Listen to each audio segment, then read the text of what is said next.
नमस्कार, पंढरपूर पीपल्समध्ये सरचं स्वागत। आज आपल्याबरोबर नगरसेवक थिटे साहेब आहेत। तर त्यांनी संत तुकाराम भवन हे 1982 साली त्या बाधित झालं त्या नागरिकांच्या संदर्भात आज त्यांनी निवेदन दिलेलं आहे। त्यांच्याशी आपण आज बातचीत करणार आहोत। नमस्कार।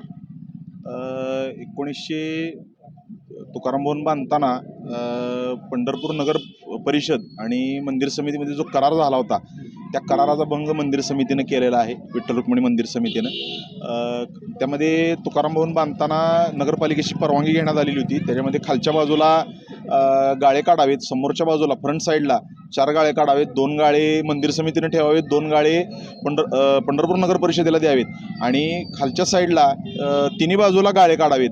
आणि ते जे गाळे आहेत ते 1982 साली जे लोक विस्थापित झालेले आहेत, ज्यांची दुकाने गेलेली आहेत, जे तुकाराम भवन बांधताना तिथं लोक बाधित झालेले आहेत, त्या बाधितांना अग्रक्रमानं प्राधान्यानं त्यांना गाळे देण्यात यावेत असा करार, सामंजस्य करार झालेला होता। पण त्या कराराचा भंग विठ्ठल रुक्मिणी मंदिर समितीने केलेला आहे।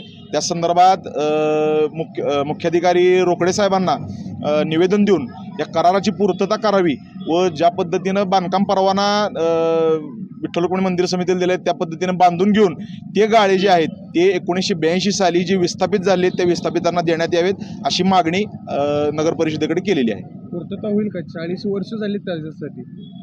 40 वर्ष झाले आहेत, पण त्या गोष्टीसाठी कलेक्टर साहेब, मुख्यमंत्री साहेब यांच्याकडं आम्ही भेट घेणार आहे आणि त्यांना ह्या निवेदन देणार आहे। त्यांच्याशी या विस्थापितांसाठी आम्ही भांडणार आहेत। आमचे नेते आदरणीय प्रशांत मालक परिचारक, त्याचबरोबर आमदार समाधानदादा अवताडे यांनाही याबाबत आम्ही सांगणार आहे। त्यांच्या मार्गदर्शनाखाली आम्ही या विस्थापितांसाठी लढा उभा करणार आहोत। हे होते नगरसेवक सौरभ थिटे पाटील।